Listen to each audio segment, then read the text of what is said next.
What is up, you guys? Welcome back to another one. If you're new to the channel, I am Gold Pony. I do new car, truck, SUV reviews on YouTube, and today we're in the brand new 2023 Nissan Frontier SV, courtesy of Younger Nissan in Frederick, Maryland. For more information on their inventory, please feel free to check out the link in the description box below. So today we are in this one because it was recently redesigned last year for the 2022 model year. It's going to be competing with the Toyota Tacoma, Honda Ridgeline, Ford Ranger, just to name a few. So ultimately in this video, we will be testing out and going over everything about this one, from acceleration to braking, steering feel, ride quality, sound system, exhaust clip, all that fun stuff. So having said all of that, what do you guys say? Let's just go ahead and jump right into it. And as always, let's start with pricing. And so, since we are in the SV trim level today, there are a few different configurations for our particular trim level. You got the King Cab 4x2 starting at $31,890, Crew Cab 4x2 starting at $33,290, and lastly the Crew Cab Long Bed 4x4 starting at $39,120. And by the way, those first two configurations, the 4x2s, you can get that with four-wheel drive, of course. Just simply add approximately $3,000 to either of those prices. But regardless of the configuration that you go with, the power plant on the Frontier SV is going to be the same. Powering the beast is a 3.8 liter direct injected V6, putting out 310 horsepower at 6,400 RPM, 281 pound-feet of torque, coming in at 4,400 RPM, power sent to the rear wheels or all wheels through a 9-speed automatic, 0 to 60 time coming in at approximately 7.5 seconds, which actually is not too bad for a truck, I will say that. But MPG numbers then coming in at 18 in the city, 24 on the highway for the rear wheel drive, 17 city, 22 then on the highway for the four-wheel drive, taking regular unleaded fuel. And so now having got all of that out of the way, what do you guys say? Let's go ahead and find a straightaway. Let's put the Frontier here to the test, and let's see how quickly we can get our new 2023 Frontier SV here up to speed. All right, looks like we got a straightaway here. Let's hit it. Huh. There's nothing wrong with that. That was plenty of an acceleration for merging onto the highway. Like I said, 0 to 60 in 7.5 seconds. It's pretty darn good for a truck, and you can feel that. There is definitely plenty of pickup, no slipping whatsoever, even with all that power being sent to the rear wheels right now. So excellent acceleration for the Frontier without a doubt. But anyways, to go along with that acceleration, as always, braking is equally important. So as expected, you will find four-wheel ventilated disc brakes coming standard. And actually, when it comes to the 60 to 0 stopping distance on the Frontier, get ready, you guys, 115 feet. So since there's no one behind us, I love it. Love the braking feel on the Frontier. So definitely not a soft braking feel, and surprisingly, as heavy as trucks in general are, instantly brings you to a stop in the Frontier. So 100% great braking feel here in the Frontier without a doubt. Then touching on suspension and handling, up front you're going to get an independent double wishbone type front suspension. In the back, overslung multi-leaf rear suspension. Front stabilizer bar comes standard, but if you were to go with the Crew Cab configurations, you will also get a rear stabilizer bar to go along with that. So overall, as far as ride quality goes, it's been perfectly fine actually in my short test drive here today. And honestly, Frederick doesn't have the best roads either, so yeah, ride quality's been perfectly fine. As far as steering feel goes, that's probably my favorite part of the Frontier. Such a heavy steering feel on this thing. I absolutely love it, especially at low speeds. It's a very heavy steering feel, but even at higher speeds, it just feels right for a truck. I'll just put it that way. I love the steering feel on this thing, because a lot of times, usually in SUVs, but sometimes in trucks, you will get kind of a loosey-goosey steering feel. So I don't know, I just love the steering feel in this thing. It instantly points you in the direction that you want to go, and I can't talk today. So anyways, as far as cabin noise goes, we're going 35 miles per hour right now. Not a whole lot of exterior wind noise or even road noise coming into the cabin, so that's perfectly fine as well. And touching on visibility, let me adjust my mirror. It looks like every other truck in the world. You can see perfectly fine out that rear view mirror, so definitely a big fan of that. But that pretty much rounds out the performance segment of this review, guys. Let's now go ahead and take a look at the exterior of our brand new 2023 Nissan Frontier SV. All right, so here she is, you guys, the new 2023 Nissan Frontier, finished in tactical green.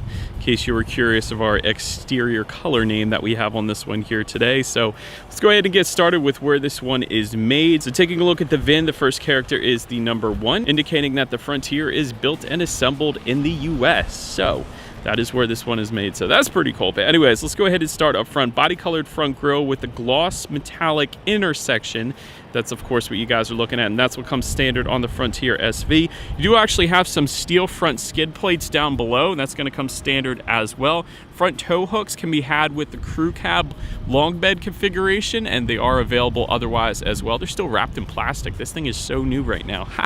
Anyways, to the sides, halogen headlights do come standard. Of course, the automatic feature as well, meaning when it starts to get dark at night, those headlights will turn on automatically for you there. Automatic high beams are going to be optional. So essentially what that is if you have your high beams on at night and the sense of the vehicle coming in the opposite direction, it's going to automatically dim them back to low beams. And when that vehicle is gone, it's going to automatically then bounce it back up to high beams. So pretty cool feature there. And then LED daytime running lights are going to be optional on the Frontier SV then. But taking a look down below those headlights, you guys are going to see we actually do have fog lights as well. So again, coming with the crew cab, you're going to find some fog lights down there, and then LED fog lights are going to be optional. We got the halogens, of course, so we do not have that option, but didn't want to point that out. And then one of my favorite parts about the front end of this one, you actually have Frontier lettering, kind of the front portion of that hood there. So I definitely like the look of that as well. But anyways, that pretty much rounds out the front end of the Frontier here. Let's now go ahead and make our way to the side. All right, so now since we are around to the side of the Frontier, black window surrounds do come standard, rear privacy glass to go along with that, of course. Take a look at the side mirrors. They are body colored power adjustable side mirrors. You can get heated side mirrors. They are an option though for the Frontier SV. Of course, you can get the king cab or the crew cab configuration. In case you didn't notice already, we do have the crew cab setup, so we'll be testing out that rear legroom a little bit later in the video here. But then take a look down at the wheel setup. 17-inch 6-spoke aluminum alloys do come standard, and then running boards are going to be optional for the crew cab. We don't have them, and quite honestly, with the ride height of the Frontier, I didn't personally have any issues getting in and out of this one, so you really don't need them. But anyways, still want to mention it. But anyways, that pretty much rounds out the side profile here. Let's now go ahead and make our way to the back. All right, so now since we are around to the back of this one, first thing I kind of want to mention is there's kind of an integrated tailgate spoiler. You guys can kind of see there's a little lip there, so thought that looked pretty cool. Wanted to mention that. Of course, Frontier lettering spelled out horizontally, etched into the tailgate itself yet again, just like the hood, so that's pretty cool. LED taillights actually do come standard across the board, so a little added illumination at night there. I like that as well. Then take a look at the tow hitch down here. Of course, that's available, and when it comes to the towing capacity, the max towing capacity for the Frontier SV is going to come in at 6,270 pounds, in case you were curious. But then, of course, tucked away down below underneath the passenger side there, you will find a single exhaust outlet. So having said that, I do believe you guys know what we have to do next. Is always here is that exhaust clip.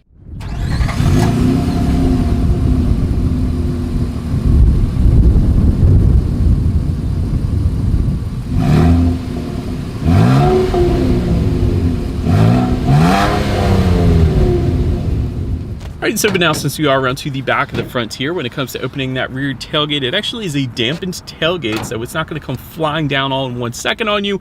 It is going to lower slowly, so I was a big fan of that. Once that tailgate is down, the overall bed length is going to come in at 73.3 inches, the bed width 61.4 inches, and then between the wheel wells, that's going to come in at 44.5 inches if you wanted the specs. As far as payload capacity goes, that's going to come in at 1,600 pounds then. But factory spray-on bed liner is going to be optional. We do have that, and I love that it's back there. 120 volt power outlet, again, going to be optional. We have that as well, so always like that. So you could charge up a circular saw or really anything back there, so that's pretty cool. Overhead cargo bed lighting is actually going to come standard, and then there is some LED bed lighting that is going to be optional if you wanted that. We also have that as well, so that is pretty darn cool. So then making our way up to the rear legroom, of course, is going to differ between the king cab and the crew cab. King cab comes in at 26.2 inches, so almost unusable. You might be able to put some small children back there, but that's actually less than my old Ford Mustang GT. Crew cab is going to come in then at 33.2 inches, which isn't horrible. So for reference, I'm even 6 feet tall. This is how much space I had in our crew cab that we have today. And of course, when it comes to those rear seats, they are 60-40 split flip up bench seating. So they actually do fold up if you wanted to put your Mastiff back there or whatever else. It really doesn't matter.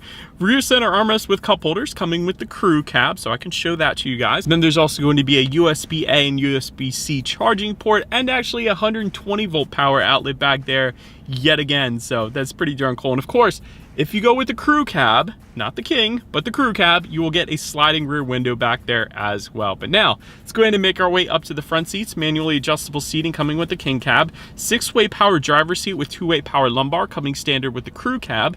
Cloth seating is going to come standard. Leather seating is going to be optional for the crew cab. We don't have that with us today, but heated seats then are also going to be optional for the crew cab, but we do have that option, so that's pretty cool. But actually, overall, seat comfort hasn't been that bad, so I will say that, and perhaps that's because they are power adjustable, maybe, so I don't know. I just haven't had any issues with seat comfort so far. But now let's go ahead and take a look at the steering wheel. It is not telescoping, it is tilt, so we did want to emphasize that, but I will say for my 6-foot self, I was still able to find my perfect driving position, probably because of the power adjustable seats. But still, Nissan, if you're watching this, I would definitely recommend making this a telescoping steering wheel, because at some point, some 6'4", 6'7" adult is going to hop in this thing. They're going to have longer legs. They're going to have to put their seat back more, and they're probably going to want that steering wheel to telescope out a little bit further. I'm just saying. But anyways, leather wrapped for the crew cab. Heated is going to be optional for the crew cab. We do have that option. But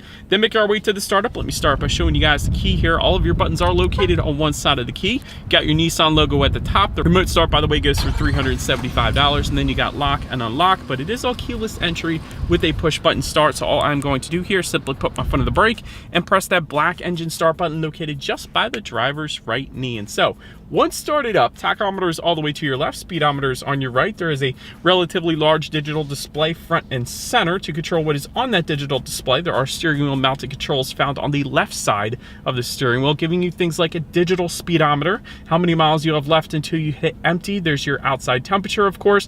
There's actually some off-road statistics, which I thought was pretty cool. So tells you what kind of elevation you're at and what kind of angle the front tires are turned at, stuff like that. So that's pretty cool. When you need your next oil change, trip A, trip B, average MPGs, the list goes on. So pretty much everything you could possibly want of the digital portion of the gauges there. But then let's go ahead and make our way now to overall interior quality. There is a power moonroof available. It's going to be optional for the crew cab only.